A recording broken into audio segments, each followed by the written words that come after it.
I'll start with a little story. I was doing a workshop one day, and it was on parenting. And I think the title was Raising Successful Kids or something like that. And this lady raised her hand during the Q&A, and she says, so if you could tell parents, what's the one thing that you would tell parents that they have to focus on to raise successful kids? And I said, well, there's not one thing. She said, but what is the one, if you had to, just one thing? I said, but there's not one thing. She goes, but if there were one thing, like what would be the one thing? And I said, well, it's like saying, pick one: air, water, or food. I mean, there's not one. Without the other two, you die. So there's not one thing. She said, but if you did, and she kept hammering me, and I said, finally, I said, well, I guess I'd teach them not to ask stupid questions because there's not one thing. I said, but all right, let me pick one of the food groups for you, and I'll give you one. How about this one? I would teach them to lose well. And she looked at me and she said, why would you want to do that? I mean, we're trying to raise successful kids. Why would you want to teach them how to lose well? And I said, because they will. They're going to lose. And the difference in successful people, one of the differences in successful people and unsuccessful people is that successful people lose well and unsuccessful people don't. We're going to talk about that concept for a few minutes here because I want you to lose well. Because here's how you lose well. I'm going to give you the bottom line first. Unsuccessful people lose in a way that keeps them stuck, and they tend to oftentimes repeat the mistake or how they lost, and it turns into a pattern of losses.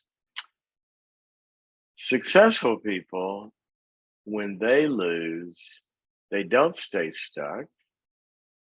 They treat it very differently. And as a result of the loss, they learn and they gain wisdom. And therefore, they don't repeat it. And that's broadly speaking the two paths. Now, let's unpack the particulars about that. Number one of how to lose is you must lose with an attitude of grace and compassion towards yourself, as opposed to anger, guilt, shame, condemnation, or other forms of self-attack. Now, there are a number of reasons for this, but basically, look, let's just do the math. Here's where you are.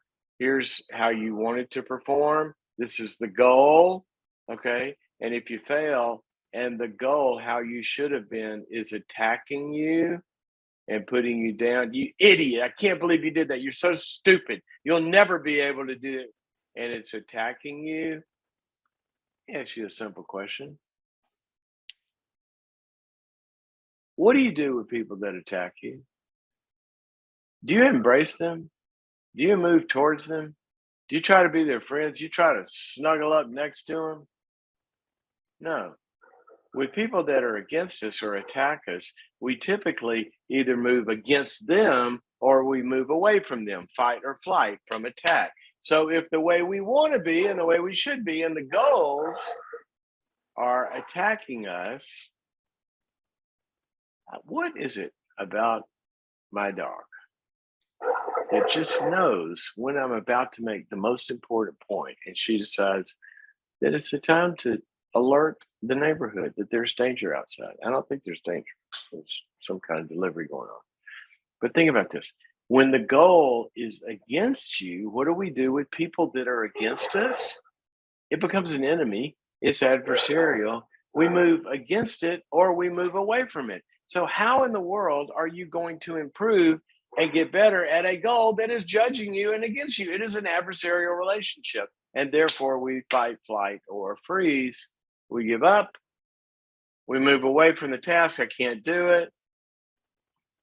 Or we get angry and say, stupid anyway, and blame something else. You see people in this cycle of defeat over and over and over. Now, that's the science of it. The Bible puts it pretty much the same way. It says if we're under this demand of an adversarial regulations against us that are judging us, we will repeat the cycle and it gets worse over time. Paul says that throughout the book of Romans, especially in chapter 7. He says, the good that I would do, I don't do. I do the very evil that I would do. I'm a wretched schmuck. That's the Greek version of that. He's and you've seen people in this cycle and they fail over and over and over. And they make one more trip to the altar. I'll never do it again. I'm so bad. I'm so bad. And they come back and they try it again. They just stay stuck because of the guilt and the shame and the condemnation keeps them from taking a very different stance, which would be, all right, I missed it. I lost. I'm sorry for the parts I did intentionally or unwillingly or stupidly or kind of whatever. But I want to learn. I want to get better. God, help me to get better. Coach, help me to get better. Coach, I threw an interception. What do you think I did wrong? You see the difference? There is no success without failure. Let me say that again. There is no success without failure because success is a final culmination of a process of approximations of getting it right. I don't know the exact number. I'm going to Google this really quickly. How many times does a toddler fall before he or she can walk? I have heard. Oh, wow. Wow. Ready for this? I bet you can't match this in anything you're trying to pull off. I bet you can't fail this much. I guarantee you can't. A typical toddler is going to fall between 15 and 20 times per hour. All right. Let's say they're up and around, I don't know, call it just 12 hours a day. Let's see how this works out. 12 hours a day times 20 per day times 30. 7,200 times a month. Give them about a year to learn that. And we're talking, it really takes a couple of years. So we're talking about 90,000 failures as I do the math. And I'm probably wrong on that. You can check it. Yeah, there you go, folks. Learning how to do sales and you didn't make that sale and you think you're a loser and you'll never be able to be a salesperson? Wrong. Not till you get to 86,000 rejections. Learning how to date, learning how to be social, and learning how to go mix with people, and you go and you screw it up and you drool on yourself or throw up in your lap or something at dinner and you go home and say, I'll never get a date. Well, wrong, not till 86,000 attempts. Hey, it's a process. It's a process of learning how to do something. I remember I interviewed Tony Blair one time, and when he was prime minister, he gave a lot of big speeches, if you will recall, and that's a pretty high office, probably number 2 leader of the free world, probably. And he said when he first ran for office, he was so bad at public speaking. He went on his campaign and so he gave his first speech. There were only 6 people that showed up at the campaign rally. Well, what if he had said, I can't speak? Then that'd have been the end. What if, Tom Brady just retired, w- one of at least. Some of you probably, who knows who's the best ever, but he's right. He's one of them. Think you ever threw an interception? Yeah. Think you ever fumbled? Yeah, he did. But what if you come back to the huddle? I'm such an idiot. I'll never be able to throw a football.